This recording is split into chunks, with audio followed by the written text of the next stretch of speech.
Welcome to Listen to the Market for Monday, March 19. Time flies, as the saying goes. In this session, there'll be three parts. The first part will be looking at the business of trading, as opposed to just buying and selling. The second part will highlight the opportunity of the day of Monday. And the third part will be the update on the real money, real-time performance. So let's start with the business side of trading. From my perspective, far too much time is spent on when do I buy, when do I sell. Not enough time is spent on the campaign management and the money management aspects of the business of trading. What I'm going to introduce now is looking to see what the effect is of combining a number of rule sets, exactly the same setups, the L.I.V.E setups, but applied or traded on different time frames, combining them to see what the result is, and then applying that magical formula of compound to them. Now on the screen you can see an equity graph for 8-hour bars, 8-hour charts. It's only over 2 months, so it's not a very large sample. And this time it's using a fixed dollar bet size as opposed to a variable one. And again, there's a big difference there. So what you can see in the stats there, 30 trades altogether, 15 winning, 15 losing, so 50-50, nothing great. The return, 205 pips, at $5 a pip, just over $1,000. Nothing to write home about.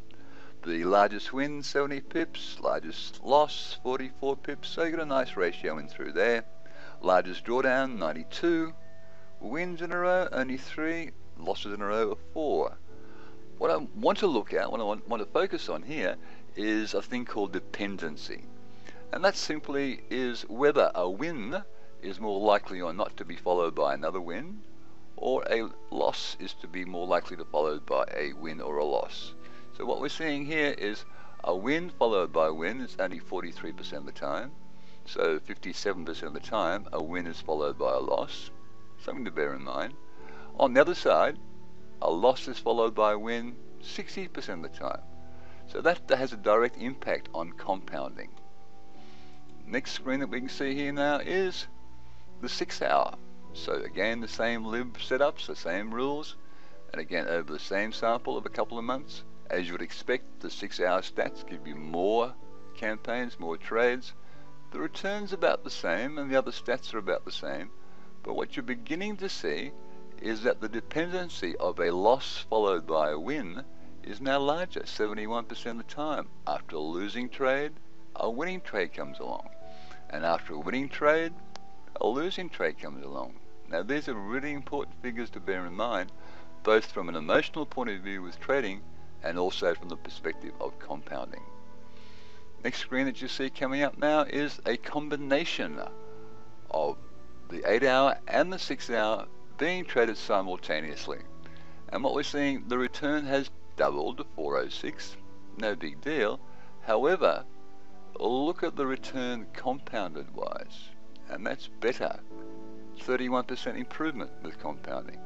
And what we're seeing now, the important part that I want to share with you, is the fact that a win is followed by a win 56% of the time, and a loss is also followed by a win 52% of the time. In other words, dependency is positive, whether it's a win or a loss. And that makes for a really nice equity curve. So the business of trading is more than just a buy and a sell. It is more than just a position size. It's also compounding, and compounding to a large extent is affected by the concept of dependency. More on that later on. Now let's move along to the textbook opportunity for Monday. And coming into Monday, of course, Friday's highs are marked, and the designation for Monday was to expect a higher high and a smaller range. So the translation of a smaller range, simply not looking to roll the position from one time frame up to another. Just establish on one and manage it on that one time frame. Easy to do. So about 1 o'clock morning my time over here in downtown, out of town, Vanuatu, we had 3 setups all coinciding, all buys. There was a C3D, so it's a 3D setup requiring looking at more than one market, more than one chart. A C3D buy in the hourly one, establishing the direction. The one at Confluence was an SBS, also a 3D, so it was a day of 3Ds, as a buy on the 30-minute, and the 15 was the old regular RTV buy. Now, in terms of which time frame to go for, you could have gone for the 15 with a risk of about 10 pips, or the 30 and the 60, they both have the same pips at risk. So with the entry point in through there, on the plain vanilla entry mechanism, the risk was 15 pips, and on a simple trail getting out, there was about 70 pips on offer. So you can work out for yourselves the R value that was in there as a possibility. Naturally, the enhanced version, the enhanced entry mechanism, would have given a better R return. So again, more on that at another stage. So that was the scene for Monday, Monday being a buy day, higher highs expected and not to roll. And there they were. Let's now have a look at the update of real money, real-time performance in terms of a student applying a subset of the L.I.V.E setups. So we can see now the results are represented day by day rather than campaign by campaign. So since the beginning, the real account is up by 6.11 R, whereas the baseline is up a little bit more, 8.43 R. You'll notice a difference, 77 campaigns versus 70 campaigns.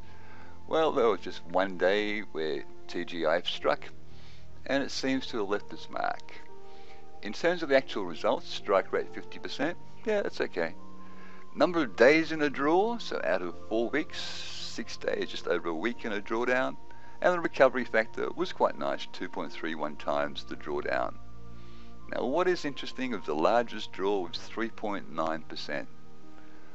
One of the urban myths out there in terms of bet size, how much of your account you should risk, is the often repeated one of risk no more than 1% or 2%. Well, in my usual fashion, I go, well, that's nice. Let's see what the reality is. Now, surely when the drawdown is so small, 3.59, let's make that triple. So that's what, 12% drawdown. Is it still wise just to risk 1% of the account? Would 3% of the account cripple the account? Again, that has to be a personal judgment, a personal issue. But rest assured, when the drawdown is so small, historically, this rule set, the largest drawdown was 6.75%. So even that is not a large drawdown in the bigger picture. What's happening with the experiment and this particular student is the first part of trading is to make the person less sensitive to the actual results. The outcome of one campaign is totally meaningless in terms of dollars and cents, as well as statistically. It's one of the next 1,000 campaigns. So it really doesn't matter whether it's a winning one or a losing one. So to get that message across, to internalize that message, a large number of frequent trades, decision-making processes are taking place using the 15-minute chart approach, L.I.V.E setups.